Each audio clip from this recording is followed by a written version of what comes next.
What's up? It's Joe Crest here. And look, I also wanted to say thanks so much for watching the show. That means a whole lot to all of us out here. But I want to give you a little dad advice before I get out of here, okay? Don't go out there.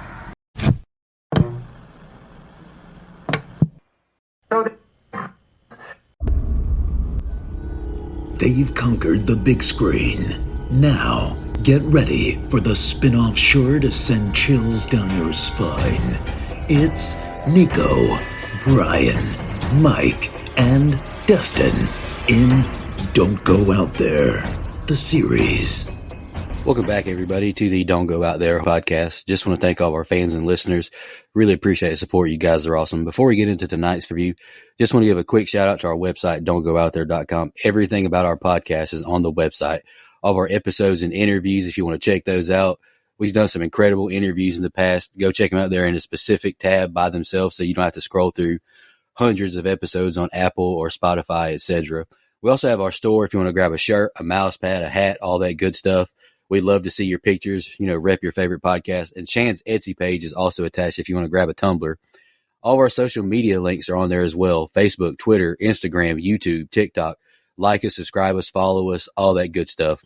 And the last thing I want to shout out on our website is our Patreon. We call it Blood Donors.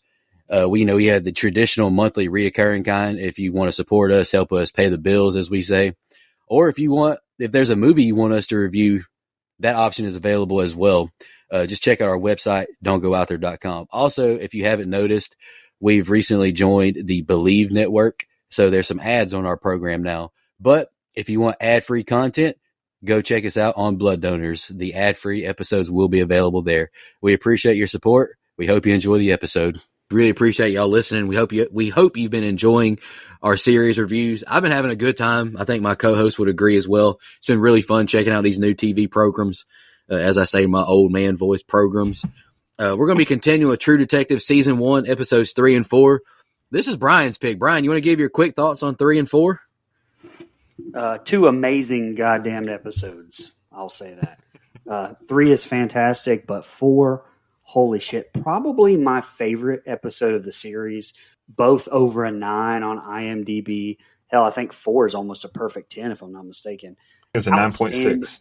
Yeah, just outstanding cinema all the way around here this week. Speaking of this week, Woody Harrelson week for us, right? I mean, with this over on the movie review podcast, Zombieland. I mean, what a good goddamn week. Tell you what. I love it when we have Woodies on the show. Now, Dustin, tell everyone what you sent at 9:30 last night in the group chat. You know how my brain works. I got CTE. Let me find it, though. Okay, I got it written down. True Detective is the most impossible thing I've ever taken notes on. Fuck you. But also, thank you, Brian. Had me cracking up. But also, it's so damn true, right?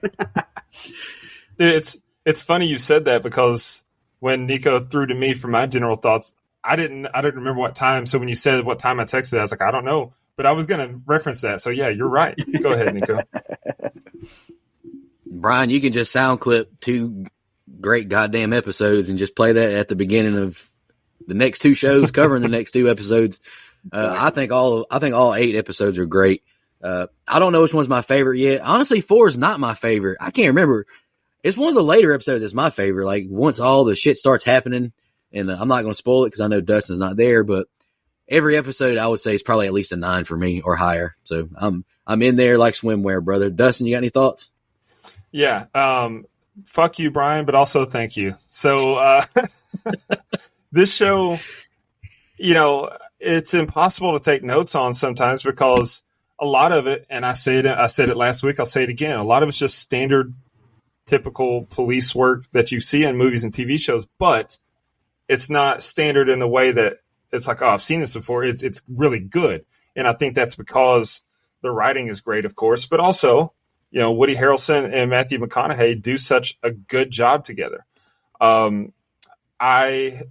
You mentioned it, Nico. I haven't watched the whole series yet, but I did watch ahead before we started tonight. I watched episode 5. So of the 5 episodes that I've seen, I agree with you, Brian. Episode 4 is my favorite so far, but I'm sitting at a 9 or higher on all of them so far. So just really good shit. It's the Absolutely. last scene, man. It's that last scene. I love it so much. Yep. Same. So my favorite kind of movie is like gang movies. Like I love mob movies. So, in my living room right now, I've got a poster for the movie Scarface hanging up, and I've got a poster for the movie Training Day hanging up. That last 10 minutes of the episode or so feels like I'm watching fucking Training Day. Like it's so damn good. So that took it over the edge. I've never seen Training Day. Anywho, You haven't? no, I haven't. Picture my surprise. When you said that. All right, guys, are we getting to the scene by scene? Episode 3, The Locked Room. The episode starts with the detectives and other officers taking pictures of the painting on the abandoned church wall. Rust and Marty attend a tent revival as Rust questions the IQ of the people attending this service. Marty grows annoyed with Rust's superiority complex over these people. Pastor Joel continues as Rust continues to critique religion, and Marty walks away shooting a bird to him. Rust talks to the detective saying fulfillment and closure aren't real. Marty asks Joel if he recognizes the girl in the picture. They recognize her from Eunice. He says he's been preaching for 20 years and came up under Billy Lee Tuttle. Tina describes a tall man she was with. He had shiny, burned skin around his jaw. Rust asks Bert about his previous crime, public indecency, and asks Joel to vouch for his whereabouts. Joel asks if she was raped. If you speak to Bert alone, I believe you'll be adequately convinced of his innocence. Rust compares preachers to shrinks, selling hope at the end of a tunnel to make a buck. The two detectives walk out the room. Rust exits the RV and talks to Marty, saying everyone clears except Bert.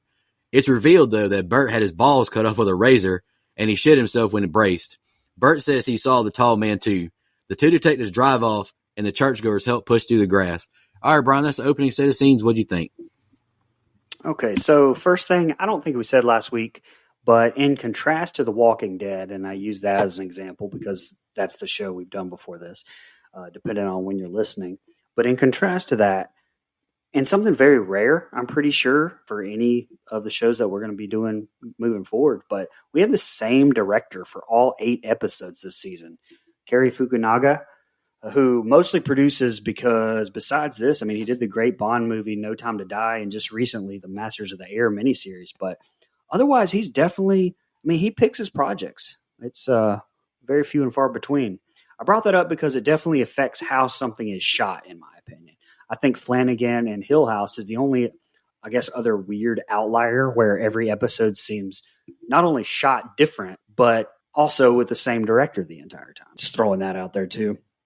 And I think we did bring it up last week, but man, this atmosphere is so fantastic. I mean, it feels like the Bayou all throughout. It feels like Louisiana.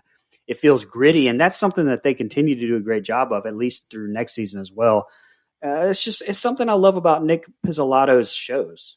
Fun fact, season 4 was the first one he didn't write, and recently actually got in hot water about some Instagram comments saying that it was disrespectful and a hot mess. But anyway, that's another sidebar. Atmosphere here, chef's kiss.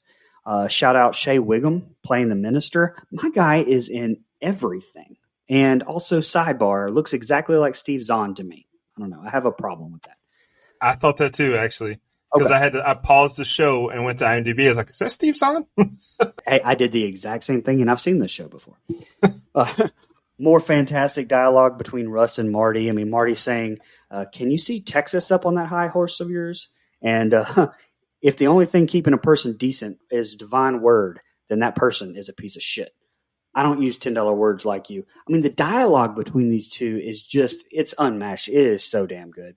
Yeah, so we get a great look at the Louisiana scenery to open. I agree with you, Nico. Like they do a good job of making this feel like Louisiana. And I love that it picks right back up where we left off in the ruins of the church. That was great. However, I don't appreciate Russ's condescending tone when he's talking about the congregation. That was unnecessary, as was their language inside the, I know it's not a traditional church, it's a tent revival, but the language is a little coarse. Flipping the bird was unwelcome. And I take a special exception to the use of the Lord's name in vain while they're at the revival. Okay, I'm off my soapbox.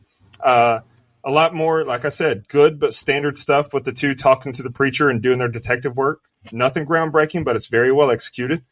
To me, though, it was very easily predictable that Bert didn't have anything bigger than a pitching wedge in his bag. When Terrio asked if she was raped, and then insisted Russ talk to him alone. I knew that was the case. Not necessarily a bad thing, but it was predictable. Took away the shock to me. But this is a good open, but a bitch to take notes on.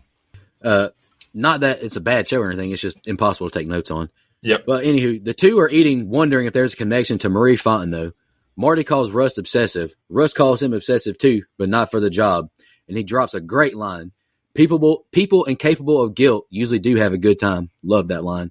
Marty says they'll put out an APB for a tall man with facial scarring. Marty is being questioned, and he admits Russ was right. Russ and Maggie are talking about him picking up the pieces of his life. He thinks he is better. She thinks he's just used to it. Marty gets home noticing his truck in the driveway.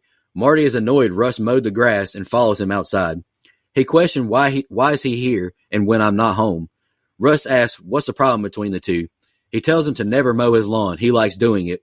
And Russ walks away and leaves. Marty and Maggie talk to Audrey about her drawings, where she got the idea. She begins to cry and flash forward. Marty is telling the detectives of being a father. We see the drawings and they're very sexually explicit. Maggie tells him she's very concerned. He says he's going to work less and be around more. She tells him she's close and wonders what all the space is between them. He apologizes for not being there, taking it all for granted. She asks what's he been doing. Work, home, cases. I think I'm all fucked up. She confirms he is, and they hug. The two start to get intimate now as Marty spaces out with the detectives. He tells them about pulling hospital patients, asking which of them were the box man. Marty admits he was good, but not as good as Rust. All right, Brian, that's the next set of scenes. What'd you think? So Fukunaga's shots. I mean, everything is so damn interesting. And they have to be because, I mean, there's so much dialogue. Harrelson McConaughey, I mean, they're so damn good with their delivery. But every single bit of that dialogue seems realistic. And if you combine that with those camera shots that we're getting, it's almost like an action movie, which I know that may seem like a weird comparison, but the way that these two, they go back and forth at each other is like verbal sparring. And it's so damn interesting to me it's as interesting as watching a kung fu fight scene or something. You know, that's what I'm trying to say. It's so damn good. I mean, this thing won 5 primetime Emmys. One was to Alex Fogel, the casting director, for outstanding casting for a drama series. I don't think that there's ever been a more deserving award in the history of mankind. I don't think the casting in this show is absolutely phenomenal.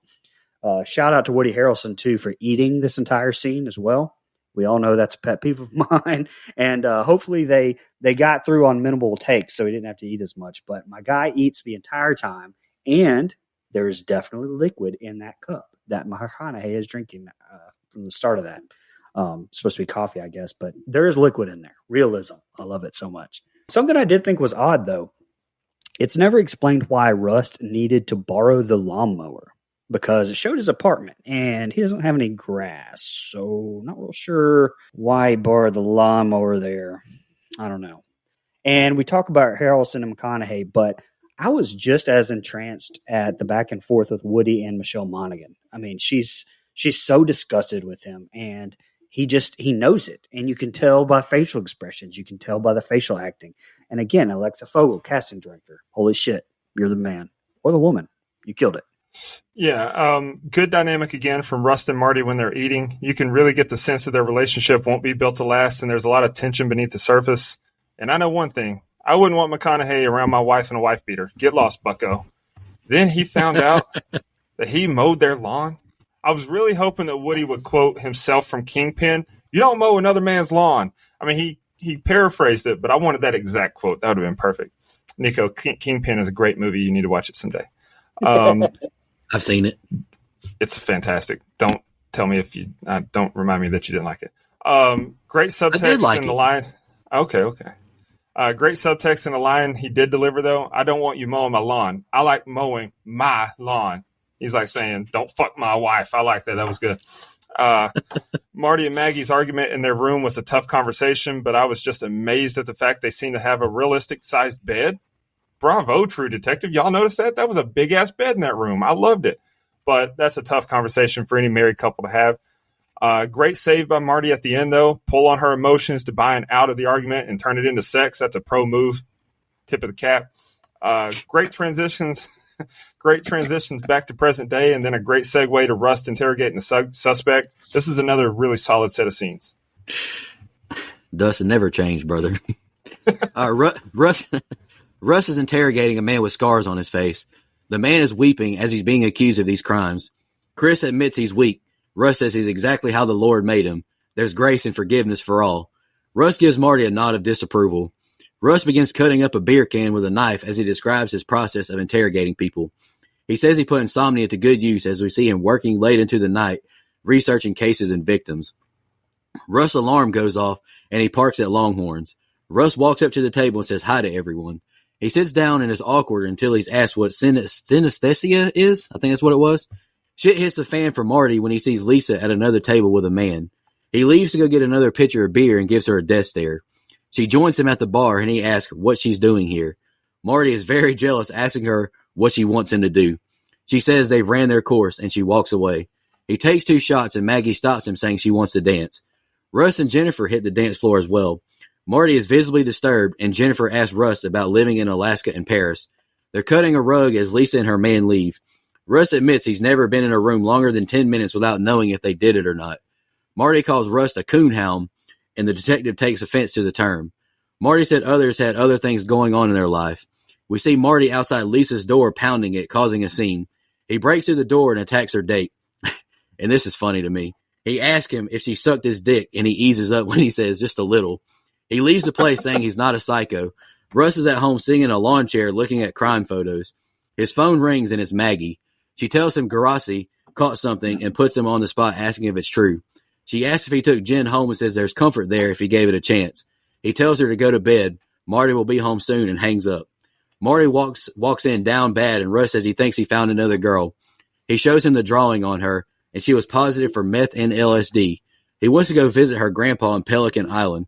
Quesada permits him to investigate, but they only got 2 days. All right, Brian, go ahead. This is the next set of scenes.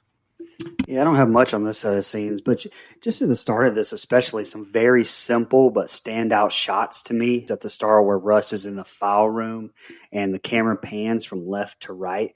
But we get that cut just before we hit the new row of books, like showing that passage of time. Again, very simple, but very damn effective. And it stood out to me. And even how we were on the dance floor with everyone at the bar, like panning from one couple to the next without cutting, going from one conversation to the next, all done with one camera, just golden. I thought those were golden. It stood out to me for sure. But God, at that bar scene, watching Marty just self-implode, it's so hard to watch because, that's the train wreck that is coming, but you can't look away. Just so damn good. But then it all comes to a head when he shows up at Lisa's house drunk. And I was laughing my ass off at what you said, Nico. Like, all he wanted to know is, did she suck your dick? Just for a little bit. I was dying laughing. Plus, you have the 2012 interview, Marty, talking at the same time about how Russ needs a family and boundaries while it's showing that. Fantastic writing. It had me cracking up. And the only other thing I wanted to mention, Joe Crest, Detective Dimma. Not a big role, but he is a friend of the show, and he was the dad in Stranger Things and in the Purge TV series. So, friend of the show, just want to shout him out. I saw you, brother. I saw you in the set. Okay, so interesting seeing Russ work the suspect. He's good. He's patronizing the guy and going against his own beliefs, invoking God's name and will here. That's some real good detective work there. And boy, Russ knows how to fumble the bag, don't he? Hot-ass woman lined up for him, and he stumbles over with the same disheveled look as when he showed up for dinner at Marty's this first time. And then he about bored me to sleep with his conversation. I was thinking, I just know her snatch clamped shut, but she seemed to be into it somehow. I laughed at how Marty poured the beer back in the pitcher, though, and he was like, no, I'm good. Like, he just picked his glass up and dumped it back in. That was funny. Marty is one messy bitch, though. You can't be talking to your side chick while your main is right there in the same place. Then he keeps looking over at her like he's asking to get caught. Idiots. I love how uncomfortable Russ looks while dancing. Like, his hands were stiff, his fingers weren't even touching her, and he kept looking around the room instead of at her. I laughed. Like, my man does not know how to work the ladies, it looks like. Then Marty lost his damn mind. I'm not a psycho. It's a little too late to convince anyone of that, buddy. But I too laughed when he just all he wanted to know is, did you suck his dick? And that was enough to be like, well, She's dead to me. She belonged to the streets. I'm out. And he went cold turkey on her. Holy shit. I'm excited to see how this one finishes up. Did you say snatch clamped shut? Is that what I you blacked said? out. What happened? Just double checking. That was what you said. Okay, just checking. All right, guys, here's the finale for this episode. They're heading to Pelican Island, and Marty asks if a man can love two women at once. Russ doesn't think a man can love the way it's supposed to be. Marty asks Russ if he wonders if he's a bad man. Russ says he doesn't wonder. We keep other bad men from the door. They park on a bridge and spot the girl's grandpa on a boat. They question him, asking when's the last time he saw his granddaughter. She ran off with that Ledoux boy. Says his name was Reggie Ledoux. Father was Bart Ledoux. She went to school at Light of Way. Marty asks if he has any possession of Rianne's, and he questions if she didn't just drown. Marty says the grandpa reminded him of Rust. Russ looks through the yearbook, and he notices the school is part of Tuttle's foundation. They get to the school, and Russ asks the guy mowing grass about the school. Marty gets a radio about Reggie Ledoux. He tells Russ he just got the job of mowing grass here. Russ goes back to the car, and Marty says he skipped out on parole 8 months ago. He's got a stat rape charge, busted for a connection to a meth and LSD lab. And guess what? His last cellmate was Charlie Lang. Marty is impressed, and Russ puts out an APB on a Reginald Ledoux. Marty and Russ are sneaking around a property as Russ talks about reading the eyes of victims in pictures. Like a lot of dreams, there's a monster at the end of it as he starts to cut another beer can. We see a tattooed man in tidy whities with a machete as the episode ends. Brian, what do you think about that ending? I really liked it personally. Yeah, fantastic. And I was dying laughing at the first part of this in the car where Marty has a real moment, and he says, like, you think a man can love two women? And then Russ just starts in on his rant about men not loving, and you can actually just see it in Harrelson's acting. I mean, the sheer just regret from even trying to even talk to him. I mean, we've all had those fucking conversations, so I just love it. I keep going back to episode 1 and my favorite line of the show. Stop saying odd shit. It still cracks my ass up. And, not saying that the rest of the episode was boring by any means, not by a long shot, but the tension, everything starts really amping up here at the end, especially with Russ and Marty and their interviews, telling the detectives about the gunfight, which, was a funny line. How the fuck are you going to know what I'm talking about if you've never even been in a gunfight? And then Russ saying, it reminded me of my dad talking about Nam. Like, your blood pressure watching it starts ramping up here as it shows the house, even that soundtrack starts amping up. I mean, showing those dead bodies with McConaughey's voiceover about letting go at death, really it really ramps you up for the next episode. Cool seeing them get another lead. Like, kind of feel hopeless in the case for small stretches because nothing seems to lead anywhere. The Ledoux lead is very exciting for me. Very tense stuff when Russ is talking about the last nanosecond of the lives of the victims and how they let go. The score was perfect, as were the cuts to the other scenes. I thought that was really well done. Then the look at Buddy in the mask right before the episode ends. Man was preparing for the Freak Bowl Olympics. What the fuck was that about? I'm excited for the next episode here, so this has to be considered another great one. Absolutely. You guys got any fun facts or anything you want to share about episode 3 before we move on? No, I can't imagine having you were going week to week on this, and you got that as the finale, and you got that shot of the dude in his fucking whitey tighties with the gas mask, and then bam, you got to wait a week to find out what the fuck happens next. Like, yeah, that's kind of how I'm doing it. I mean, I watched episode 4 right after, but I waited a few days to find. So I don't have a fun fact, but I do have something that I had to get off my chest. It's funny to me that this show features the last names Theriot and Fontenot. I mean, those are prominent names in Louisiana, I know, but my mind instantly went to the 2005 to 2010 Cubs, which featured Ryan Theriot and Mike Fontenot. That's just my sports brain at work. Like, I instantly thought of those two former Cubbies. Love that, brother. I'm going to need a David Arquette connection by the end of the series. By episode 8, I need one at least. I know you can do it. Yeah, that ain't no problem. All right, guys. Episode 4. Who goes there? The episode starts with Russ and Marty questioning Charlie about Reggie. Marty thinks Charlie had Reggie take out his ex-wife. He admits he showed Reggie pictures of his ex. He says he's a cook, a chemist. He tells him of this place down south where they worship the devil and they sacrifice kids. Reggie has a brand on his back like a spiral. They both know Tyrone Weems. Russ says he probably had something to do with getting Dory killed, showing him the pictures of her. The two drive away and say they must find Tyrone Weems. Marty found it very weird Reggie had no family. That's very odd in Louisiana. Marty is on the stand and Lisa writes down his words. She chases him down after court wanting to talk. She's pissed, saying he needs to respect her, and he leaves on an elevator. Russ and Marty are telling the office about Reggie Ledoux and Tyrone Weems, telling them to get to work. The two question Teresa Weems about Tyrone, but he's been gone for a while. She tells them about Kelsey, who they question, but she provides little help. Marty questions the bartender about Kelsey and must use his cop status to get him to open up. Marty gets home and sees luggage and a note. He's pissed realizing what Lisa did. He calls her asking what she told his wife. The two call each other some bad names, and Marty calls Jake asking to talk to Maggie. He won't let Marty talk to her and hangs up. Marty asks how many exes they had and admits to the detectives that he's made some mistakes in the past. All right, Brian, it's the opening set of scenes. What'd you think? Well, this fucking episode, like, it's the halfway point of the series. Like I said, my favorite episode of the whole thing. And, I talked about those Emmys the show won, last episode. But another one of those 5 Emmys that they won was Outstanding Cinematography to Adam Akapal for this episode. And Outstanding Directing for this episode. Fucking amazing. Especially in the last set of scenes. Now, this set of scenes. Shout out to Brad Carter as Charlie Lang. I thought he acted his ass off during this interrogation. I mean, there's a little bit of a fuck up too here. Towards the end of the scene, Lang is sitting and straightens up. The top of his head disappears. It's an obvious CG shot, but for whatever reason, and he put his head out of the frame.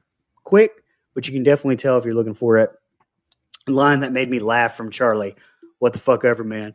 I don't listen to what he say, but he's big, so I don't tell him to shut the fuck up neither. I feel that. But then Marty, sitting down next to him saying, gotta be tough with someone spouting insane shit in your ear all day long. And then looking up at Rust. That had me rolling. True Detective, man, I think it's so damn standout to me, at least Pizzolatto's, the 3 seasons that he wrote. But how many times have we said during movies or whatnot that they just don't stick the landing? This season, like those, they build you up just so damn much, and this sticks the landing. And I think that's so damn rare. And I think what makes this so good. Pizzolatto also had a cameo here as the bartender at the strip club as well. Made a joke in the commentary that he was little wrong. Funny guy. Go ahead. All right. So first of all, I do want to say that in 2010, there was a short release called The Cove, My Friend Is. Apparently it was about like celebrities coming together to save Japan's dolphins. I mean, there's a lot of big names in it. James Gandolfini, Mariska Hargitay, John Leguizamo, Paul Rudd, Russell Simmons, Ben Stiller, but also Woody Harrelson and Courtney Cox, who used to be married to David Arquette. Boom, Nico, didn't take me long at all. As for this episode, though, The Cove, My Friend is nowhere to be found, by the way. I couldn't find shit about it. Great open with Charlie. Just a great scene with a lot of good info. And I love that Russ said that they're not giving him the Oscar no matter how hard he tries. That was awesome. I agree with Marty.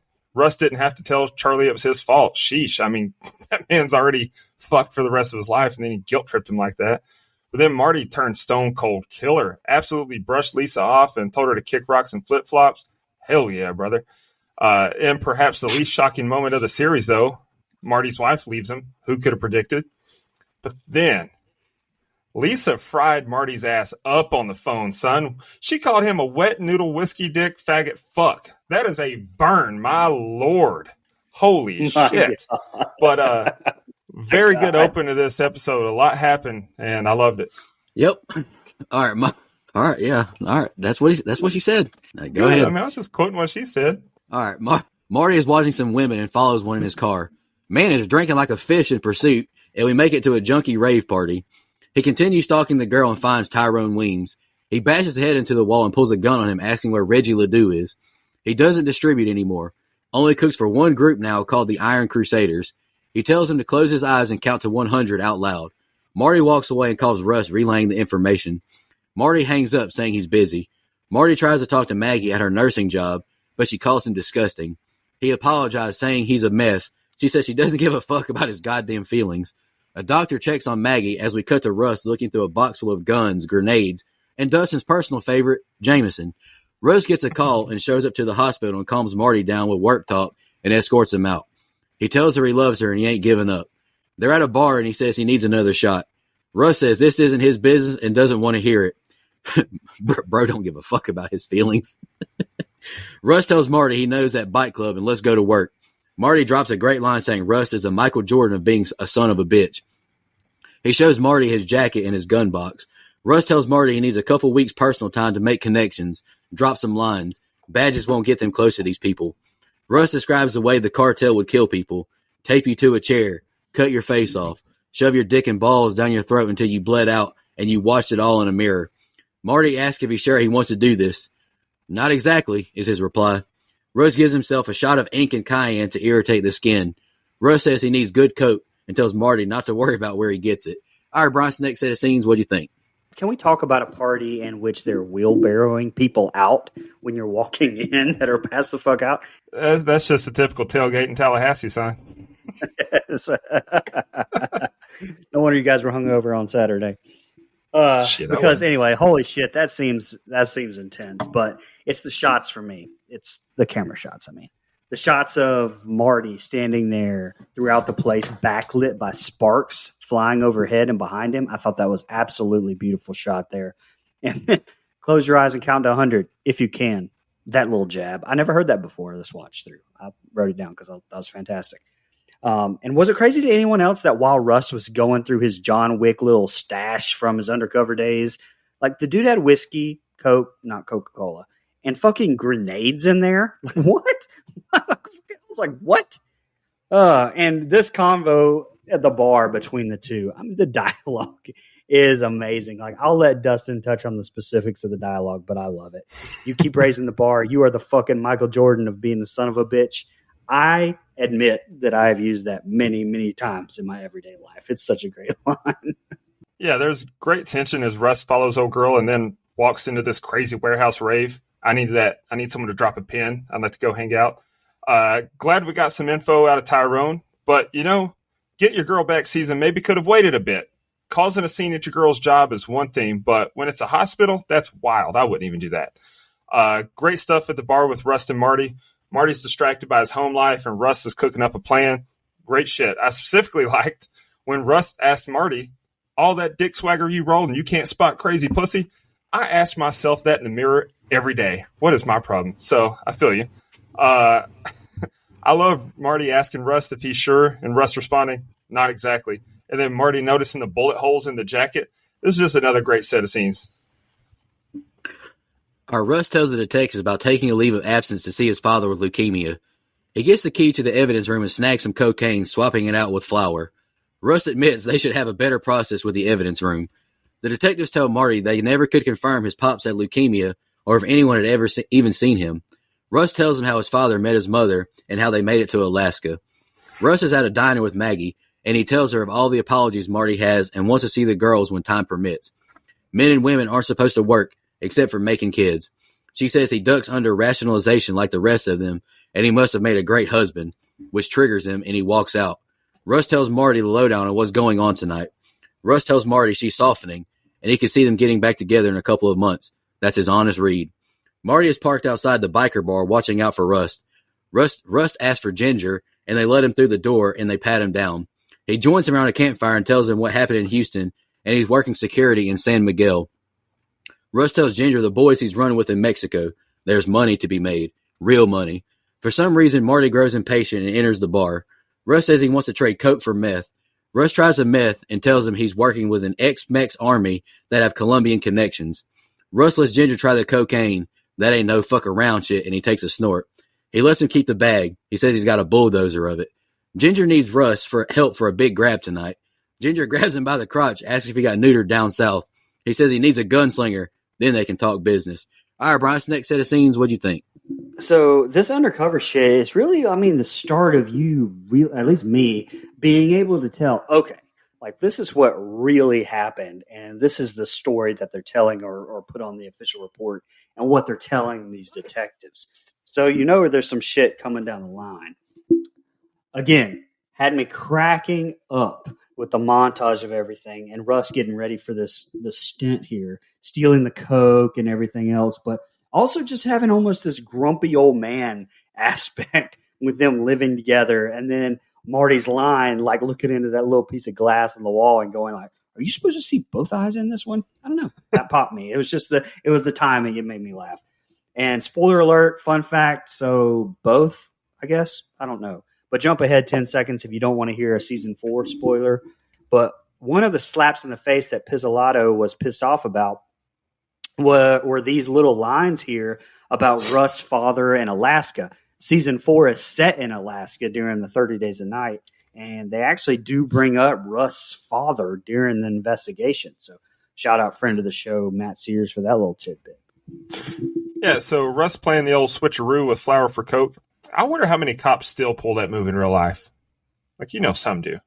But I thought the security on the evidence was a little bit shit. I don't know. I know it was supposed to be like the mid-90s, but that seemed a little too easy. So did he. He made that little comment when he was walking out, like, oh, we got to do better process for this. Crazy. Interesting development with the two detectives telling Marty they call bullshit on Russ' story about his dad. So that kind of raised my eyebrows a little. Marty landed a knockout blow to Russ in the diner. You must have been a great husband. Shit, woman. You know that's a touchy subject. Like, I don't blame him for getting up. But the way he got up and just walked out without saying a word, that was cold. I liked it. Tense shit when Russ is talking with the gang, but it's hilariously broken up by Marty walking in. He's supposed to be in disguise, but he looks like a cop doing cool guy cosplay. Like, I don't know. He just looks so corny. The way he was wearing his hat didn't even look believable.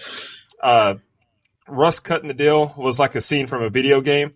I'll do this for you, but I need something from you first. Level unlocked. Like, that was not really a negative, GTA. but it's like, yeah, it is. I've seen this before. But solid set again. Let's finish the episode. He said Marty looked like a cosplayer. He did, man. That's fucking hilarious. The look definitely didn't fit. Like, it was because like he still had this cookie cutter haircut. Like his hair was still perfectly brushed. He just had a hat sitting on top of his head. He wasn't even really wearing the hat. I don't know. Was it like, that plain black hat? Is that what he was wearing? Yeah, it's a plain hat. And he walks in, it's like, how do you do, fellow gang members? Like, it was so fucking corny. That's good. All right, guys, here's the ending. Marty knocks on the door saying he's looking for his friend. Marty sees Russ living in a boat. They kick him out, throwing bottles at him. Russ snorts some more drugs as discount Willie Robertson eyes him down. Russ asks how big these projects are, and they show him the cops' uniforms they'll be wearing. Tiger is going to take them there, and Russ asks questions on how they plan to execute this operation. They drag Tiger out the closet, and Marty continues listening to the police radio. Russ is dropped off, and Ginger orders everyone inside. They escort Tiger to the door. They enter the house, guns pointed at everyone. Russ checks out the rest of the house and orders a little boy into the bathtub and to not move. They have Tiger get the stash out the wall, and Russ says 30 seconds. Shit hits the fan when a brick goes through the window, and they start killing folks inside. Russ punches Ginger and the other guys in the home, and he escorts Ginger from the house. They enter another house, and Russ calls Marty to come pick them up in 90 seconds. He chases after Ginger, but has to fight off two guys first. Russ navigates them through the project stealthily as the police arrive on the scene. They hide until a lady spots them, and they have to jump a fence. Marty arrives, they get in the car and speed away. He tells Ginger he'll let him slide if he gives him the location to Ledoux. He starts punching Ginger, not talking to him like a man anymore. The episode ends with helicopter shots of the area and all hell breaking loose. Brian, pretty action-packed ending. What'd you think? Very, and it's kind of weird that it's such a monumental part of the series for me anyway, that there's really not a whole lot for me to say. I mean, I honestly didn't even know what to say about it. And that's weird because it's such a big scene. But I mean, it's like we won a fucking Emmy here for basically this last 10 minutes. I mean, some of, if not the best television that I've ever seen. It's right up there with, I mean, I know Nico will definitely know what I'm talking about here, but that one shot of the hallway scene in the first season of Daredevil, man, definitely. And, but it also reminded me of that David Ayer movie, End of Watch, with Jake Gyllenhaal. If you haven't seen that shit, like the whole movie is like this last 15 minutes. Like, check it out right there with, if not Ayer's best movie that he's done. But man, it's just, like I said, it's just so great. And the ending overhead shot of the neighborhood, the chaos, it's just, there's so much happened. Yet, what can I say? I mean, you've got to watch it. And that's terrible review talk, I know, but you know, maybe you have something I didn't, Dustin, but it's hard to relay that. No, it was. I've only got like 3 bullet points here. So the gang's little plan doesn't really make sense to me, to be honest with you. Like, Rust is there presenting the deal of the lifetime. They can make real money, but they still want to go knock off these small-time drug dealers. I mean, granted, they didn't know Rust's idea was bogus, but I don't know. It's like he's sitting there presenting the deal of a lifetime, and they're like, yeah, we got to go knock these people in the hood off first. I don't know. But holy shit, the tension when Rust has to call an audible and ditch their drug heist, incredible scenes here. I mean, he calls an absolute riot in the projects and then beat the shit out of his former running buddy. This finish was on fire. I'm already looking forward to episode 5 at this point. And the final 6-minute sequence, which follows Rust through the housing project, it consists of only one very long take. Hundreds of staff were required to film the scene, including hidden makeup artists who had to apply makeup in the seconds where the camera was focused elsewhere. That's incredible. That's good shit. So, yeah, we didn't have a lot to say about it, but we can't short sell how good it was. Yeah, the camera work was amazing in that. In the end of this episode, it was fantastic. Yep. And I love when Russ just snaps. I was like, all right, I'm done talking to you like a man, and starts beating his ass. That was good stuff. He's like, fuck it, I should have already did this. Yeah. I don't know what else to say except really good episodes, Brian. I mean, damn. For sure. We kind of got a mean YouTube comment today. I'll just touch on it, but I blocked the fucker. He's like, I've already watched the series. What are y'all bringing to the table? Blah, blah, blah, blah, blah. It's like, listen, man, I didn't watch this shit until like a week ago. And our listeners like, rewatching these episodes or watching this for the first time with us. So that's why we're doing this show, brother. And hang on. I like to think that I personally have brought some laughs to this episode. So come on. What are you talking about? What are we might have gotten us canceled during this episode, but how? Yeah. I quoted what she said. I was just joking. Anywho, yeah, this is real. This, Brian, I'm struggling, man. Like every time I watch just 2 episodes, I want to like, all right, let me just finish the whole damn season again since I'm already watching it. I don't know how Dustin has just gone ahead and finished it yet. These 2 episodes did get me to where I was like, no, I'm not waiting until the next review. Like, I went ahead and watched episode 5. And if I wasn't leaving at 5 o'clock in the morning on Friday to go to New Orleans, I'd probably go ahead and watch the rest of the series. But I'll have to wait.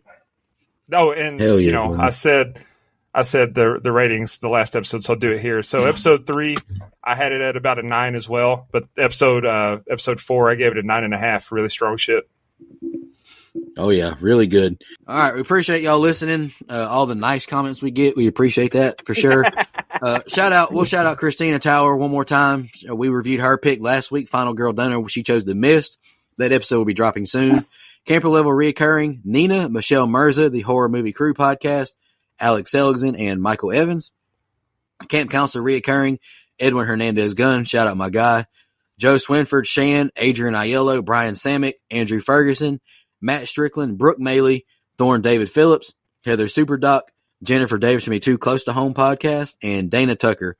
Hey, we really appreciate y'all's donations. It means a lot to us. We know times are really tough financially, and y'all do take a big burden off of us. I promise you, we don't make any money off of this, and if we do make anything, it just goes into paying for the podcast. It's not coming out of our pocket. So we really appreciate you guys. I'm looking forward to episodes 5 and 6 next week. Yeah, I mean, I really enjoy watching the show, so I'm really excited. Y'all have a good one. We'll be back next week. I've already seen this, so what are you bringing to it? Just want to remind everybody. Don't go out